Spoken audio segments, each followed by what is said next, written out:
あとこれはコメントしておいた方がいいと思いますが、このモデルは大型のウィンドスクリーンが採用されています。多分ヤマハさんは推奨していないと思いますが、走行中であってもこのように高さを、確か5センチでしたかね、5ミリ刻みの10段階、5センチだったと思いますが、このように高さを変更することができます。最も低い位置だと走行風は、今日私はジェットヘルメットをかぶっているのですが、ちょうどシールドの下端、一番下あたりまでですね、それぐらいのウィンドプロテクション効果となっています。そして最も上げた状態だと走行風をだいたいシールドの中間あたり、真ん中あたりまで跳ね上げてくれるので、このウィンドシールドもかなり快適であると思います。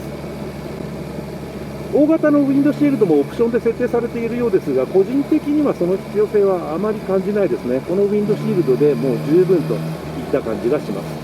横方向に関してはだいたい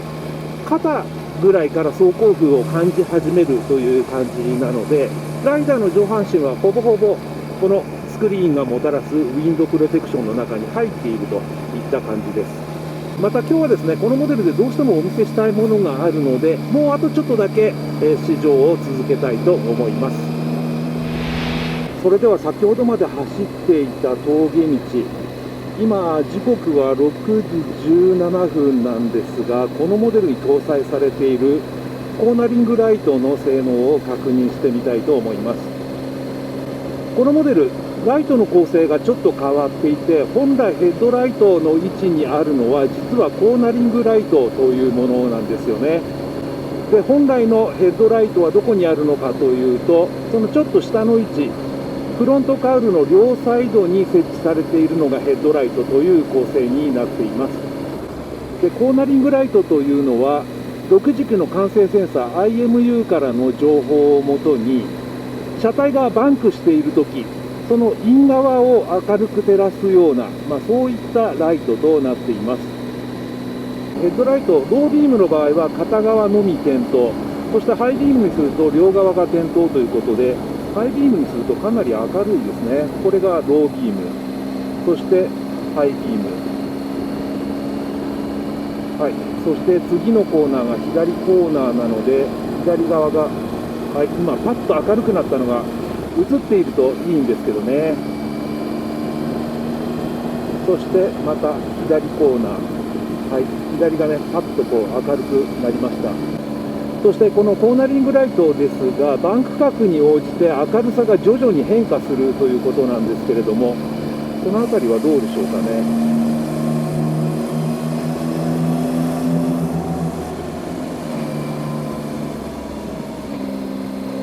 霧が出てきているので、余計にこうイン側がパッと明るくなるのがもしかしたら分かりやすいかもしれないですね。はい、今気温は13度ということで、ちょっとね、グリップヒーターのスイッチを入れたくなるような、そんな冷え込みとなってきましたけれども、ところどころ街灯があるので、バンク角に応じて明るさが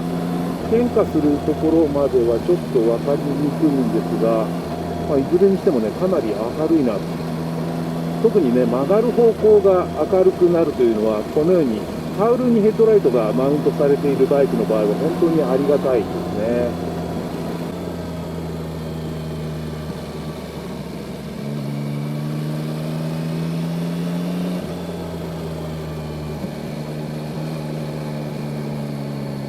はい、そうですね、このように曲がりくねった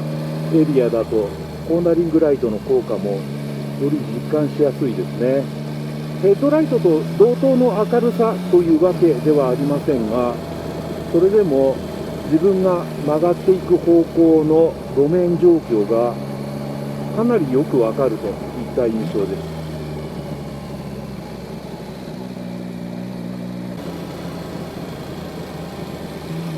動物などが出てくると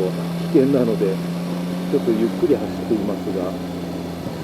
さあ、ここは結構曲がり込んだコーナーなんですけど、はい、こんな感じですね。よくわかりますね。道の先の状況が、ヘッドライトとは別にコーナリングライトがかなりコーナーの先の方、特にイン側を照らしてくれるので、走行条件がよく分かりやすい、路面状況がよく分かりやすいといった気がします。はい、ここ暗いので、コーナリングライトがスラロームするとパッパッと点灯するのがよ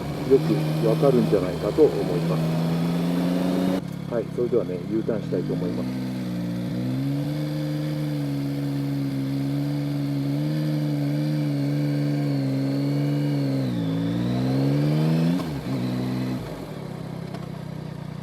はい、鹿がねいますね。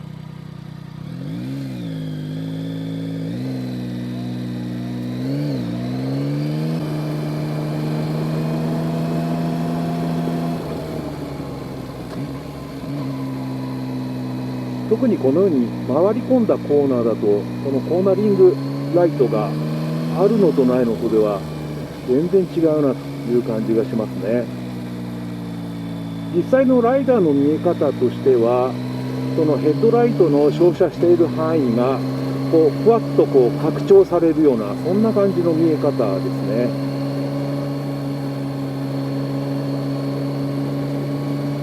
先ほどのような回り込んだコーナーを走行してみると、通常このようなコーナリングライトというのはヘッドライトよりもやや低い位置に設置されていることが多いようですが、むしろ車体がバンクしているときというのはヘッドライトの位置が低くなるので、このモデルのようにヘッドライトよりも高い位置にコーナリングライトが設置されている方が有効かもしれないですね。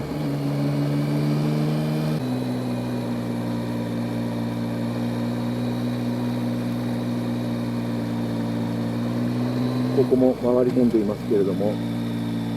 イン側がね相当明るいですね。内側の縁石がはっきりと見えるぐらい、それぐらい照らしてくれています。ということで今日はこのコーナリングライトの効果を確認したかったので、いつもよりも長丁場の試乗となりましたが、最後にこのモデルのちょっと気になるポイントもご報告しておくと、まずですね、ヤマハさんとしてはこの直列3気筒エンジンがとてもトルクフル、パワフルなので、ダート走行にはあまり向かないだろうということで、そういう設定になっているのかなとも思いましたが、ちょっとしたね、フラットダートぐらいだったら、このエンジンでも十分にいけそうな感触もあり、そういった点ではね、このモデルのさらなるバリエーションとして、フロント19インチ、リアタイヤももう少し細めの、例えば150ミリ幅とか、それぐらいのタイヤを装着したモデルが選べてもより面白かったのではないかと思います。それとこれは細かい点ですが、ヤマハさんはこのモデルのように多機能なモデルの場合、このタイプの左右のねスイッチボックスを採用することが多いんですが、さすがにですねこれぐらい機能が多くなってくると、特に左手のスイッチボックスのこのスイッチ群ですね、これに関してはちょっと夜間ですね操作しようとするときに見にくいところがあって、欲を言えば自発光式のそのスイッチの文字やその操作の方向性が光るような、そんなタイプのスイッチ群が採用されれば、夜間走行がより楽しいものになったのではないかと思います。またですね、このように夜間走行していると改めて思うことなんですが、この左手のスイッチボックスに関しては、個人的にはこのクルーズコントロールを操作するスイッチ群と、この走行モードとか電子制御サスペンション、トラクションコントロール、これらを操作するそのモード切り替えスイッチと、そのモードの値を変更する、モードのレベルを変更するスイッチ、この関係性がね、逆の方が私は操作しやすいんじゃないかと思います。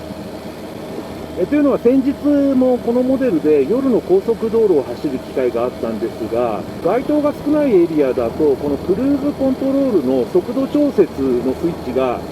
ちょっとねスイッチの形状的に感触から分かりにくい時があって、その一方で、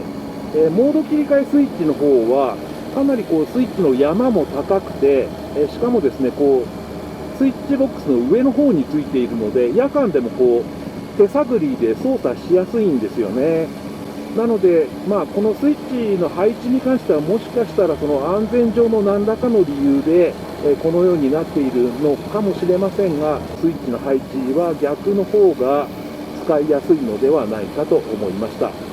ということで、個人的な好みも含めて、そういった部分はあるんですけれども、私はこのモデルは全体的には他社製の、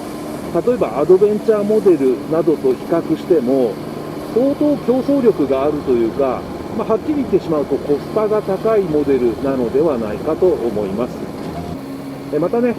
最近では地方に行くとガソリンスタンドがなかなか見つからないという状況も増えているので、MT-09、そして ST と比べると燃料タンクが4リットルでしたかね、大きくなっているというのも比較的地味なポイントではありますが、魅力的な部分だと思います。はい、ということで今日はヤマハのトレーサー 9GT を試乗しました。それでは。